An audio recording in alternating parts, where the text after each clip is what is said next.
Hey everybody, it's Jeanette from Jewelry by Jeanette, and today I'm going to show you how to make these adorable gemstone earrings, rose quartz and agate, to welcome spring. I don't know about you, but I am really tired of all this snow. So this is the newest kit that's available in my Etsy shop. You will get everything you need to make both of these earrings. Let's get started. So here's everything that you will receive in the kit. It's called the Spring Swing Earrings Kit because I don't know about you, but I am tired of all this snow. So as you can see, you'll get all of the gemstone beads, rose quartz, green agate. You'll get some crystal beads. You'll get the ball end head pins, French hooks, and all of the jump rings that you will need for the project. The tools you'll need to make these earrings are as follows. You'll need 2 pairs of chain nose or flat nose pliers. I'm using 1 pair of chain nose, and I'm using bent chain nose because I'm going to be opening and closing some jump rings, and I find bent chain nose work really well. But you don't need the bent ones. You can use 2 regular chain nose or flat nose. And I'm also going to be using my 1-step looper to make the dangles. If you don't have a 1-step looper, you should really get one. They make making loops really easy. Now, as you can see, I have already made one of the earrings. Aren't they cute? I really love these. And I'm going to show you how to make the second one, how to make the matching one, because it's exactly the same. So I have everything laid out here the way that I want the earrings to look so that it matches this one. And I'm going to take you step by step on how to put this one together. So the first thing that I want to do is make the 2 dangles. We're going to have 1 bead, the green agate, dangling from the top of this circle frame. And we're going to have the rose quartz and crystal dangling from the bottom of the circle frame. I love these circle frames. So I'm going to take one of my head pins, ball end head pin, this happens to be, and I'm going to put my rose quartz bead on first, so it's at the bottom, and then I'm going to put the crystal on. Right? Yes. And I'm just checking to make sure it matches the other earring. Now I'm going to take my 1-step looper, and I'm going to show you how to use this. This is the medium-sized 1-step looper. It comes in, I think it's 3 sizes. This is the medium one. I think this is, no wait, you know what? This is the small one. This, I believe, is the 2.25 millimeter, but I'm going to check the size, and all that information will be in the description box below this video. So once I have put my beads on the head pin, I'm going to take this head pin and I'm going to put this up here so you can see it. I'm going to put this underneath this peg right here, and I'm going to feed it through to the hole on the other side. Can you see that there? So the end of the head pin is sticking out of the hole. And I'm going to make sure that these beads are resting gently. Don't push them. You don't want to break them. Resting gently on the tool here. Now I have to get a grip, so it may go out of focus a little bit. Just give me a moment, because I have small hands, but I can still do this. Okay, there we go. So now while I'm still holding it gently, I am going to squeeze the tool. You'll see I'm doing it gently. It cuts off the excess. It makes the loop, and I'm going to just very gently bend it straight. I'm going to release the tool and slowly take it off. My dangle is made. Now you'll notice that it does not completely close the loop, but that's what we want anyway, because we'd have to open it to put the dangle on anyway. So I'm going to put this dangle aside, that's already made, and I'm going to do the same thing with my agate bead. I'm going to put the agate bead on the head pin. I'm going to bring in my one-step looper. I'm going to feed the head pin under the peg and through the hole on the other side of the tool. I'm going to gently make sure that this bead is pushed up to the edge of the tool. I'm going to start squeezing. Make sure that that's all the way down. Yep. I'm going to let go. And I'm going to squeeze gently. The excess falls away. Give this just a little press. And remember, you want to do everything gently. You don't want to crack anything. I'm going to release the tool. And there's my perfect loop. And that's ready to go. Now I like to assemble from the top down. It doesn't really matter, but to me it just works out better that way. And I'm going to show you something that I discovered that I had to do. And it has to do with the jump rings that I'm using.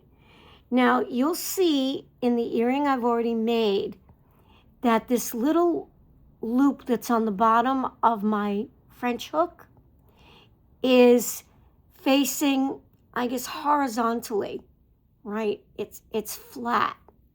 But the way the hook comes is sort of vertically. So the loop's going this way instead of this way.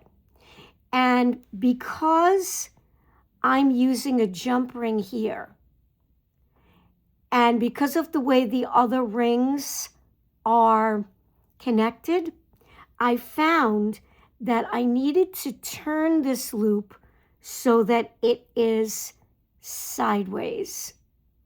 And sometimes we don't really find out about these things until we actually start making the projects.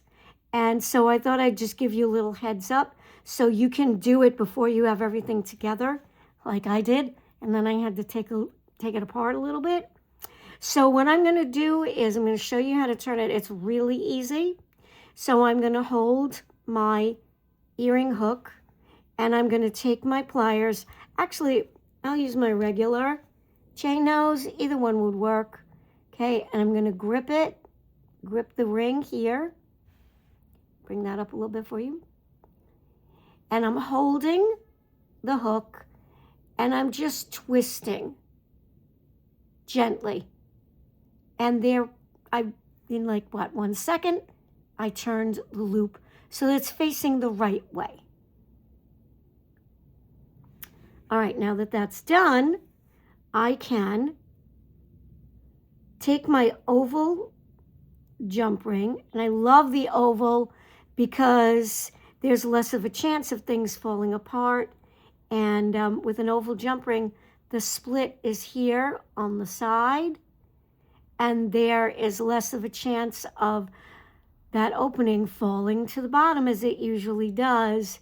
And, then sometimes the dangle will slip off. So I am taking my oval jump ring, and I am putting that loop. Give me 1 second. See, that loop is just not flat. So I'm just going to bend this just a very small bit. There we go. Okay. And make sure that's nice and tight. Sometimes when you move the loops around, they get a little distorted, but that's good right there.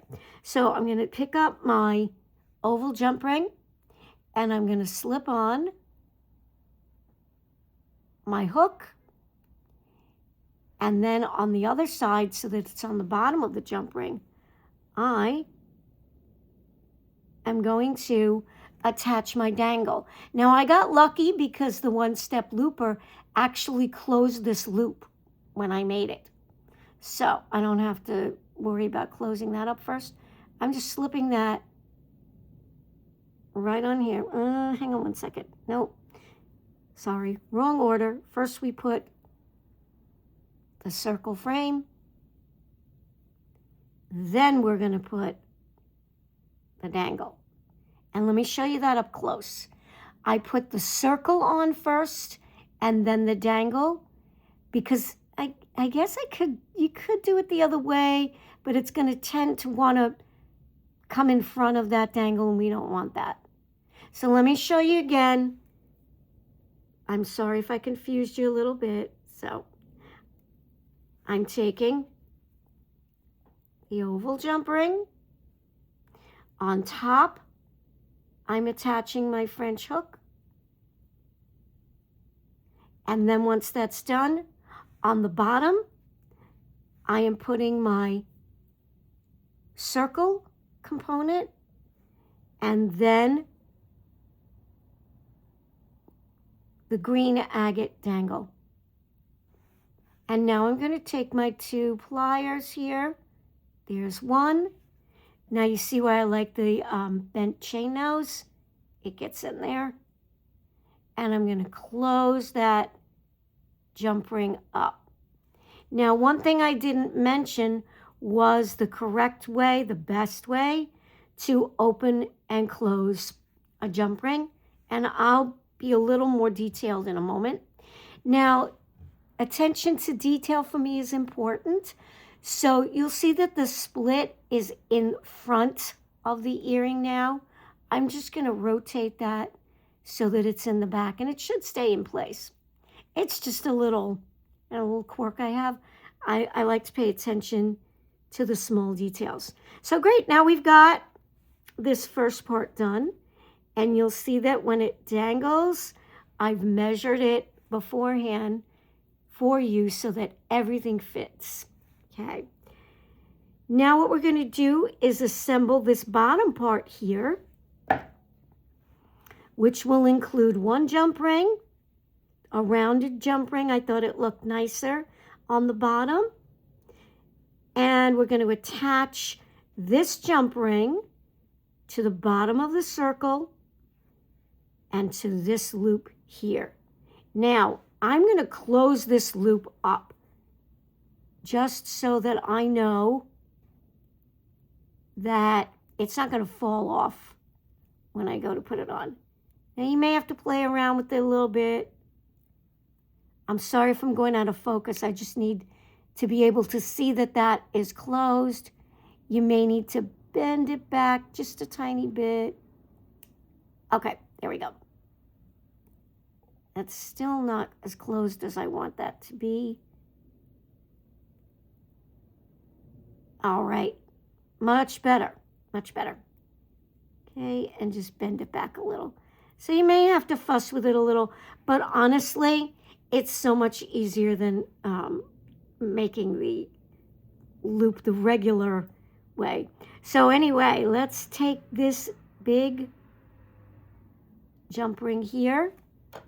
And the way we want to open this jump ring is we want to hold it with 2 pliers. You see one plier I have grabbing it so it's at a 90-degree angle, and I come up with the other plier. Okay, so I'm making a right angle here. I find this is the best way to open and close these. You always want to twist the jump ring away from you, towards you. You don't want to pull the jump ring open. I've seen people put their pliers in here and push it open, like pry it open, you're never going to get that jump ring back in shape, and it does weaken and distort the jump ring. So we always want to twist. Now I'm going to attach that to the bottom of the ring, and then I'm going to put my other dangle with my rose quartz and crystal at the bottom. And then I'm going to close it up in the reverse way that I opened it. And I always like to go a little bit past the split and wiggle it a little. It strengthens it, and it also ensures that it is closed. And there we go.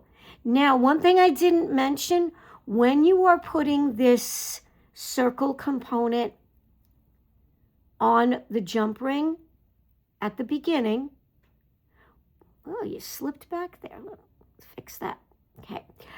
You want to make sure that the diamond cut part is in the front, because these are double-sided, and the back side is a flat metal. If you want the flat metal, that's fine. You may prefer to have it a little more plain, but I like it with the diamond cut in the front. So there we are. Now we have both earrings completed, and I hope you liked this video. I hope you found it helpful. Remember, this kit is available in my Etsy shop. All of the information will be in the description box below this video. And if you like the video, please like, subscribe, click on the notification bell so you won't miss my future videos. And I really want to thank you for joining me today. And thank you to all my subscribers. Thanks to all my viewers for helping me to grow my little channel here. See you soon. Bye.